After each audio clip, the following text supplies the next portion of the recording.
Hello, everybody, and welcome back to our weekly ship show. And actually, this is our very last ship show of the year. It is 1 p.m. It's Thursday. It's December 19th. I'm your host, Jason Brand, the Director of Outreach and Partner Development here at Supply Chain Solutions. And today we are joined by the one and only Jennifer Elsenbroek, who is our very own Director of North American Pricing. Woo! Hello, Jason. Thank you for having me. I'm honored to be here today. Oh my gosh, we're honored to have you. And if all of our longtime viewers, obviously not all of them, but we've gotten quite a few messages and just questions of like, hey, is Jen going to be coming back on the show? And so I kind of feel this is like a little bit of a grand finale as we end 2024 and we get into 2025, and you being able to have some predictions going into 2025, which is, you know, we've been chatting about this. There's so much going on right now. It's insane, but I'm just excited. So let's dive into this. So me and Jen, we chatted a lot before this episode, and we were really trying to decide what we wanted to cover. And, you know, the truth is, as I just mentioned, there's just a lot going on in the marketplace right now. So the dilemma we were running into is like, what are the topics we want to focus on? Because we really don't have that much time. So we landed on what I'm going to call, or I'm going to say is objectively, the two most disruptive and most impending things happening in the North American ocean freight market for the near term. And, you know, if you've been a regular on the show, these topics won't come as a surprise, but we want to talk about the labor negotiations happening on the East and Gulf Coast ports and the potential for a strike on January 15th. But then also we want to cover these new proposed tariffs that are on the docket for 2025 under the Trump administration, and really what the impact we could see as a result is. So I want to be really clear here. It's obvious that both these are huge topics, right? We're not going to be able to really dive in super deep to each of them. And they're each really, at some point, we'll have a dedicated show talking about it. But just given the opportunity to have Jennifer on the show with us today, I wanted to try to cover a little bit more ground. And we've been hearing a lot of concerns from our audience and also our clients and just the shipping community in general. So I wanted to give Jen the opportunity to give as much insight as possible into these things. So Jen, I'm going to start us off. And I think right off the bat, we've got to talk about the elephant in the room. And that is, as for the international longshoreman negotiation goes, that's that recent Trump endorsement.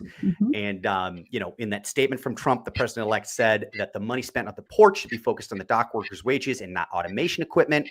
And he went on further to emphasize that. But the timing of his endorsement, it came literally just days after the USMX, which, as a reminder, are the carriers and the port employers who the ILA are negotiating with. So that the USMX, they made it very clear that they were not going to be budging on their automation language. And, you know, a little bit more insight. What we've learned since then is the main piece of automation equipment that they're kind of focused on, or at least become a sticking point, are these rail-mounted gantry cranes. So anyway, Jen, I want your opinion. Do you think that endorsement from Trump do you think that's going to really take automation off of the master contract? Or do you think the port employers and the carriers, do you think they're going to continue to push hard for automation despite that? And yeah. This is a great point, Jason. Thank you for that. I appreciate it. And also, like, not trying to be political, obviously, because there's a lot of things on the table, right? But we're just trying to navigate the environment that we're in. So as we negotiate, obviously, you know, in October of 2024, you know, they kind of put a hold on everything and said, hey, we're going to just put everything on hold. Let's negotiate further. And I think it was just recently announced that, you know, everything is off the table because they refuse to negotiate about automation. Right. So this is a very important point. I think automation is going to be the sticking point of the union and what they try to negotiate going forward. I will say that I was in LA Long Beach a couple of years ago, and they have automation that's happening, and it's pretty successful. But also I understand the union point of it, and we need to understand the dynamic, right? So we have the backing of the union, but we also have the incoming I guess, supporters of automation, right? There's a lot of support for automation and making things easier and more automatic, I guess, if we look at like what Elon Musk is trying to do.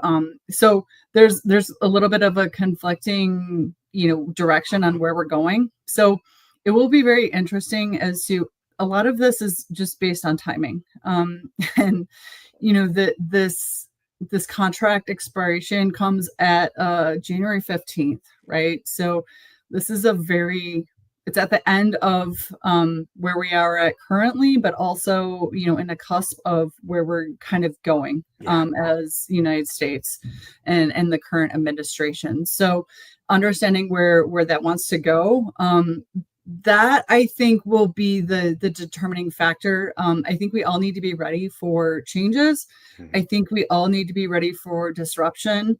And I guess the scary part is that, any kind of disruption is not good for anybody here, right? Yeah. So we look at any one day disruption could delay anything from, about 7 days. Yeah. So we kind of saw that. Luckily, when everything stopped, it was not very long, and the government got involved. But also, we're talking about how do we plan, how do we inform our customers, how do we do this to avert options or look at additional options to say, hey, listen, this might be an issue. We don't know, but let's look at other plans to try to avoid this because we don't know what's going to happen. Yeah. And obviously we want to speak about our industry and just looking at our industry, we've done like so much in terms of automation, just our company itself and how we communicate with our clients and the way we just process requests and so much. And, I think it's easy to point at automation when you see things like these rail mounted gantry cranes, right? Or at least semi-easy. But then when you start to think about like semi-automation, like some of the back office things that are going through new software tools, I mean, this is really challenging, right? Because we benefit from customers that are set up to handle more automation. And it's harder for us when we work with a customer that's not set up in that way. We just have to do more work. So, it is this really conflicting moment, right? We feel for both sides, and it's tough. You get the union's not going to want anything that's going to risk a union job. But at the same time, we understand that the ports want the capability to move more product and easier, right?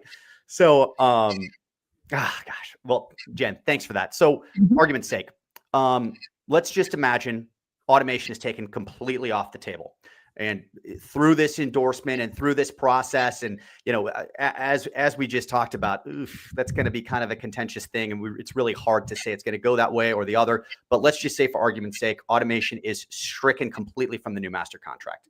If that is the case, would you still have shippers planning around there being a port strike on January 15th from a shipping strategy perspective? Yes, 100%. So, we need to think as logistics and I've been in this industry for a long enough time to where,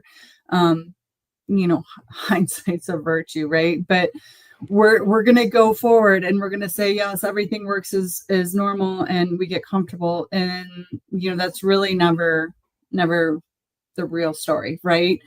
So if I was a supplier and I was saying I was sourcing everything from Europe and I was shipping everything into the East Coast, I would want to know. I would ask the question, what's my backup plan?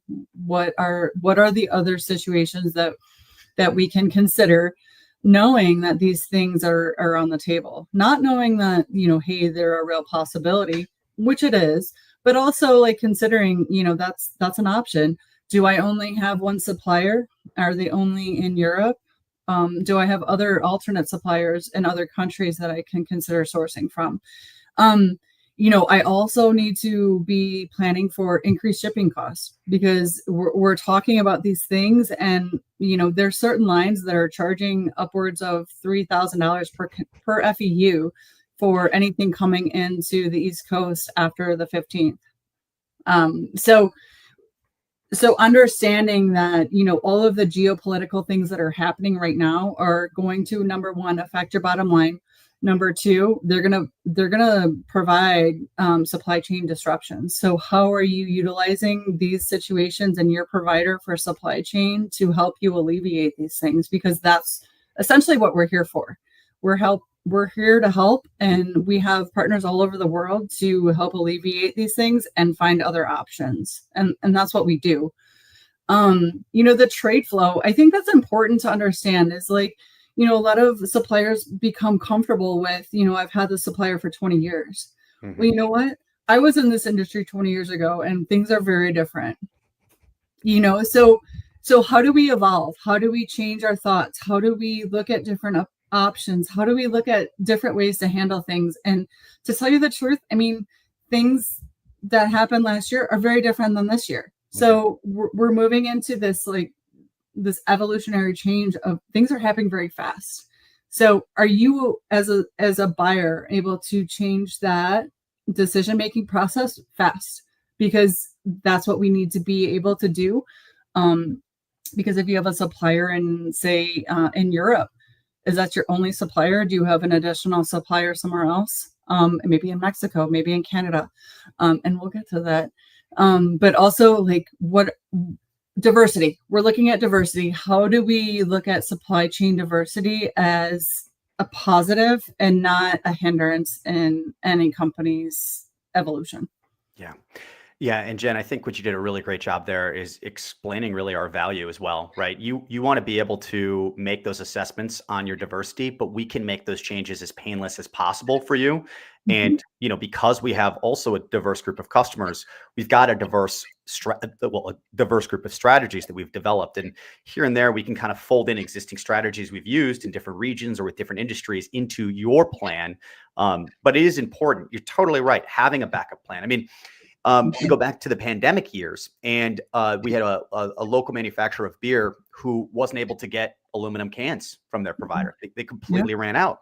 And they had one backup that was in the North American continent, but that wasn't the only company that was using that as a backup. And so I feel like we saw two kind of strategies here with companies that would almost hold their breath until it was done. And let's get back to the way business was before, kind of waiting for that moment.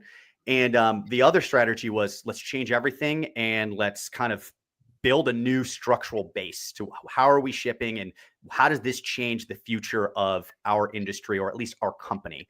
And, obviously we want to support you in any variation you have of those two poles, but it is important. You're totally right on having some sort of backup plan because just like we saw before, it wasn't a long strike, but Jennifer, we had a lot of problems we had to deal with. And there were so many companies like the rail lines were saying, oh, we're totally prepared. Send your shipments to the West Coast. They said, we're more prepared than ever. And sure enough, were they? Absolutely not. And everybody would like to think that they're prepared, right? But, and going back to that methodology of like holding your breath and understanding, all right, let's go back to like, hey, what's the contingency plan? That's where everybody needs to start thinking, hey, listen, if plan A doesn't work, where's plan B? Where's plan C? Not saying that has to be a definite option, but also, hey, that's in my back pocket because you know what? Things, and I've done the hold my breath method and it doesn't work, right? Like I'd be dead. But also like we need to look at what's the next best option? How do we develop those relationships? How do we forge forward? Those are the types of relationships that SES is looking to forge. But also, we have a lot of those relationships existing. So how can we help and fortify the businesses that are looking for those options? Just excellently said. Okay, let's imagine January 15th, we go into strike mode.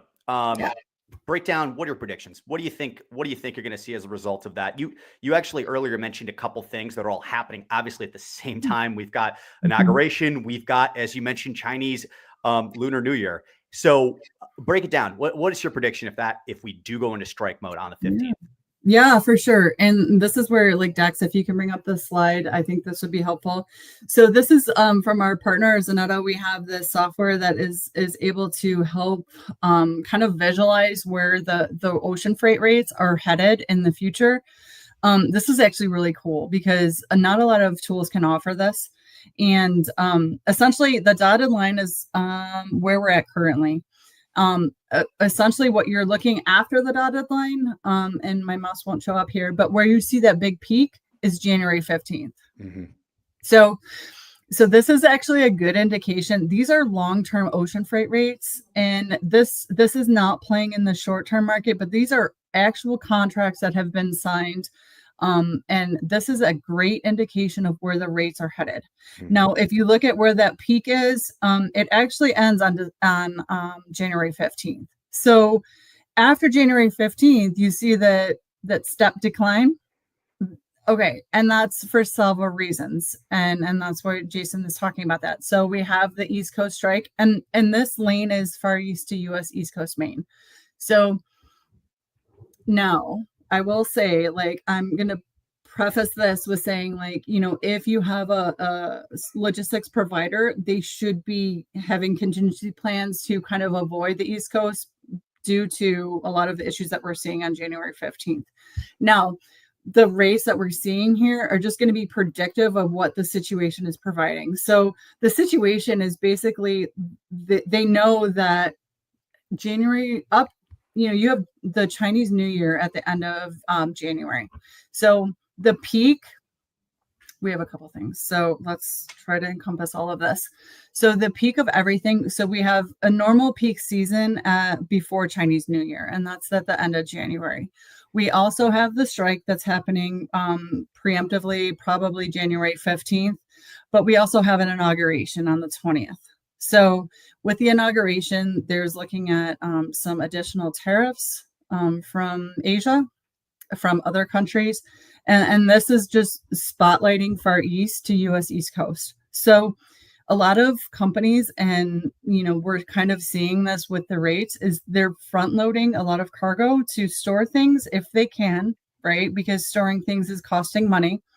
But if they're able to store things at the rate where they can, and if you see where the dotted line is, it's a little bit lower than where everything is in the next coming months. So there's a little bit of front loading going on prior to the tariffs, prior to Chinese New Year, and prior to the strike. So we need to understand all of the things that are going on in the geopolitical world to understand where the rates are headed.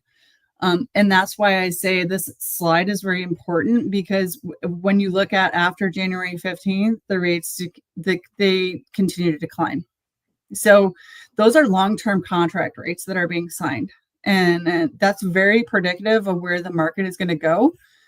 So we need to understand, what are suppliers needing? What do the companies in the United States need from the Far East, from these markets, and understand how these things are going to prohibit what's going on, especially with everything going on in the United States right now. Yeah. And I think January will prove to be a very exciting month, especially with everything going on. Obviously, this is usually, kind of a quiet time, but there's kind of a lot of questions in the air as to like how this is going to look going forward. So I'm very excited. I will say that there's been a couple of notes coming through from our pricing counterparts as well, is that with a lot of this front loading, with a lot of this uncertainty, becomes a demand in the market, right? So there's a very high demand in the market, which why you're seeing those increased rates. And the increase of rates in this time is actually a little bit of concerning, because what lines are going to do is they're going to use that increase of rates in this normally slow period to kind of help bolster the contract signing in next year, which is starting right now and will happen in the next few months. Mm-hmm. So if you're not having that conversation now with your providers, I suggest starting that conversation, because it's already becoming an issue, and the demand is very high right now. Yeah. So when the demand is high, the lines kind of have the upper hand. Mm-hmm. But who's to say what that looks like after the end of January? Yeah. Yeah. And it's been so many weird years in a row. It's hard to understand what normal is anymore. And when are we back to normal? I think you brought up a really excellent point about just a lot of front loading if there's inventory management space available. And, we've gone through a couple of the largest short or recent term front loading events in the past, Mhm. 10 years, right? Before the first round of 301 tariffs, we had a ton of front loading. Then Mhm. we've got a multitude of factors pushing front loading happening right now. But also during the pandemic, as soon as you could get space and as soon as there was a rate that was reasonable enough, people were also trying to fill a warehouse. And so it is, you feel bad for warehouses because they're just they're so far down the whip. They're just like, what is going on? Like these indicators aren't meaning much to me anymore. And like, Yes. oh my gosh. And you touched on the bolstering the contract talks. Oh gosh, we saw that during the pandemic as well. And it's just, this is a challenging time to build your strategy. We understand that. This is also one of the reasons why it's important to work with a logistics provider, because we go through this so often. We can really help wade through some of this difficult water. And just throw a little tidbit in here. I think it's been has it been 6 months of double-digit year-over-year increases in imports so far? I think it's even been longer. And again, we're not fully out of the pandemic like related effects, at least. We're getting towards normalcy, but some of this is related to that. Oh, So Jason, to that point, I think like a lot of the local companies have worked through their pandemic backlog, right? So that was a big issue. They had their warehouses full of stuff that was, ordered post pandemic, and that's taken a while to get through that. I think they're kind of in the point where everybody's kind of restocking, right? So now we're kind of in the that period of like, okay, how do we prepare for going through next year? Because the shipping costs essentially over the past couple of years have been exponentially unpredictable. And that's really what we need to focus on. I think if you actually focus as an importer, work with a provider that can provide multiple options, work with a provider that can help you with warehousing and storage. We can do those things. We have multiple options throughout the United States that we can help with. We have a capability of working cross-border, and we haven't even gotten there, but, when we're talking about tariffs, like that's also, kind of a concern going forward. But we have a huge presence in the US-Mexico border and transborder trucking. We have warehouses. We have availability to handle any of that. Look at those options because, like I said, it has to be a dynamic shipping solution. It can't be where you're signing a contract rate from, one origin, one destination, and that's all you do. It has to be dynamic. Look for options. Look for a provider that can give you those options, and think outside of the box. That's going to be my advice going forward and into this unstable market. Okay, I got to make a comment on this because I think it's so funny. Those excellent recommendations are being echoed by some of the largest ocean carriers as well. Because we haven't even talked about all these alliance shakeups that are happening just in the first couple months of next year. I mean, massive changes. And they're like MSC said the same thing. We want to be dynamic. The new market is not between these major companies anymore. We're going to see shifts, and we want to shift with them. And I think you saw that kind of sentiment kind of trickle down throughout the rest of the alliances and the shakeups and their strategies. So it's oh boy, that is sage advice right there. We are burning through time here, so I want to cover a tariff question real fast. Yeah. So there's a lot to talk about on the tariffs, but let's focus on this because even like the understanding of when the tariffs would be implemented, exactly how far they would go, all of that. I don't want to cover that as much as, okay, let's say we get a series of high tariffs implemented. Are you expecting any particular ports to emerge as like the new, better options for shippers as far as like cost and service is concerned? Okay, I'm going to go back to any importer is going to have to be diverse. And this is going to lead to, we saw this the last time when the 301 tariffs were implemented. There was a huge shift from China being the number one export port to Southeast Asia. We've got, what do we have? We've got Taiwan, Vietnam, South Korea, like all of those areas that were like hugely, there was and even India, like India was a huge, like How do we shift our production to and our suppliers to India? How do we do this? How do we function, or how do we facilitate our parts to be made there? I will say the ocean shipping industry moves very slow, probably slower than snails. So we talk about like when the Ever Given was stuck, how long did all of that the schedule realignment, how long did that take? That took a really long time to adjust. So I will say, like, the additional volume, if we have increased volume out of like South Korea, that's always a really tight market. Those vessels are always overbooked. If we look at like Taiwan or like Vietnam, sometimes those are always transshipments, and those lanes actually end up getting rolled consistently. So it's not really consistent transit times. We talk about India. India is a very their infrastructure is lacking to where they can actually support the growth that maybe some industries are demanding. I think we need to really look at that. I think they'll grow to that point within time, but there's a lot of demand out of suppliers on India, and so that's always a struggle. So there has to be some adjustment in transit time, adjustability within that. So like if you're getting something out of China previously, and now you want to shift it out of India, you might have to add a couple of days of transit time, right? Because the infrastructure isn't there to support it. Yeah. As far as like a U.S. port, I don't. I'm going to say the U.S. West Coast is going to be primarily your. I mean, that's going to be your solid gold like person that like, hey, we're going to handle it. They've done it during COVID. They're the ones that are like, they know how to handle the imports. They have on dock rail systems. They have they load trains every day, like on dock.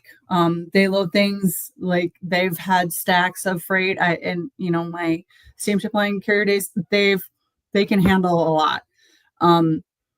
You know, that's going to be your like probably your prime, you know, with all of the insecurities that we're dealing with out of Canada and the East Coast. I mean, you have options in Mexico, you do, but there's risks there as well. So I mean, it is costly. They actually see some delays as well.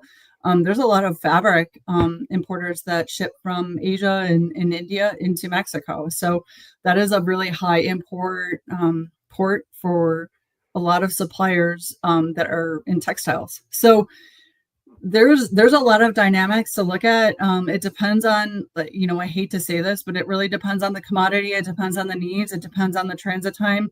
There's a lot of variables, and, you know, we can always help analyze those. And we have, like I said, we have partners all over the world that can help with us.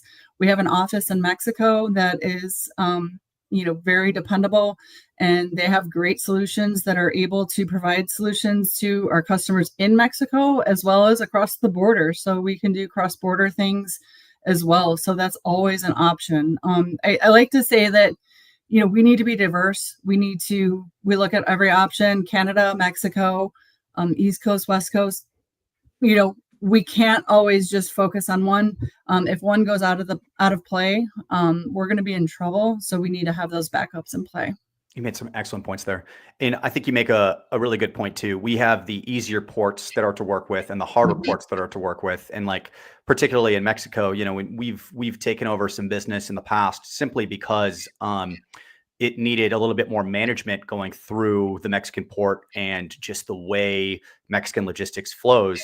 And it can be something that is uniquely challenging. You really don't want to throw a dart on the map and say, let's go here, because, you know, even in the US ports, they're not the same. They don't operate the same. There's different line items, different fees, different things, different times. And that can be the difference between getting your shipment through smoothly or getting stuck into merchant detention. And it can be really dicey. What's hilarious too, you made me think about this during the pandemic. LA Long Beach was just cooking with gas. I mean, they were processing containers and then they're all getting stuck on the rail. We had 25 miles of containers backed up because Chicago couldn't figure it out. Sorry, Chicago, but we remember. Well, you know, and you know, the best way to look at that is, you know, you have a backup at, you look at a wine bottle, and if you have the cork in, everything gets backed up. If things are getting picked up because warehouses are full, that's gonna stop trains in Belen, New Mexico. That's gonna stop trains, and if the trains are stopped, the cargo's on that train, so that's not freeing up trains to load out of the port. So it is truly, and I know this is a bad term, but it is a domino effect. So when we look at logistics as a whole, we need to look at the whole scheme of things, right? So if you're thinking, hey, this is my backup plan, do you know everybody else is looking at backup plans as well? Yep. So understanding, like, okay, that's why I say plan A, plan B, plan C, and maybe a plan D. What are we looking at as to contingency? Okay, worst case, I need to send an air shipment because things are stuck in the West Coast, things are stuck in Canada. I might be able to pull something off a truck in Seattle. I can terminate that, and we have options. We have lots of options, but that's where I say, like, SCS is going to be pivotal in that moment of, like, hey, let's develop the best plan, because if you need something right away, you can't have all of your cargo stuck on the water or on the rail. Yeah. For sure. Beautifully put. Because honestly, we've done let's do a partial air shipment and let's send the rest by ocean to make sure you get some now and some as soon as possible. There's even situations where, your West Coast rates, for example, there's your like window rates, there's your bullet rates, there's different options you can take, and you have to also weigh the pros and cons and the cost, obviously. And having a logistics provider that is able to kind of really unfold all of these strategies they've had experience with and be like, okay, this is obviously a dilemma, but here's one way we could go about it. Here's another way.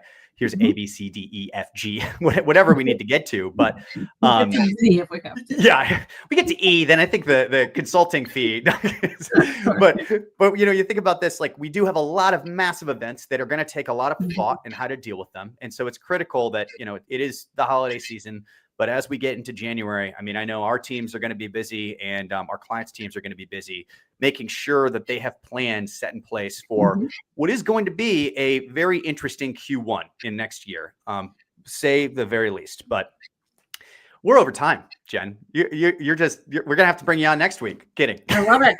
I look forward to it. I thank you, because this was amazing. I love talking this stuff because this is my life. Oh, man. Well, we were chatting right before this. The pandemic, we started the show and it was like cannonball after cannonball. It was like, oh no, we got to get this out. Oh no, we got to get this out. But I don't think people realize we really haven't left that period. We've really been still stuck with massive things happening on a weekly, if not at the least monthly basis. So it's really important to stay informed. Jen, I cannot thank you enough for being on the show. As a reminder, Jennifer is our director of North American pricing. And if you've got any questions, you want to dive in deeper, you can always reach out to me. You can reach out to Dax. You can reach out to our LinkedIn page, or you can reach right out to Jen. So make sure you use one of those mechanisms if you want to learn more. Jen, when are you going to be on holiday? Are you leaving early next week, or what's going on? So I'm off all next week. So we're just actually staying home, and it'll be a nice reprieve. Oh, that sounds good. Oh, man. Well, happy holidays, everyone. Thanks so much for joining us. Make it a great week and a great holiday couple weeks, and we will catch you on the flip side. Bye, everybody. Bye.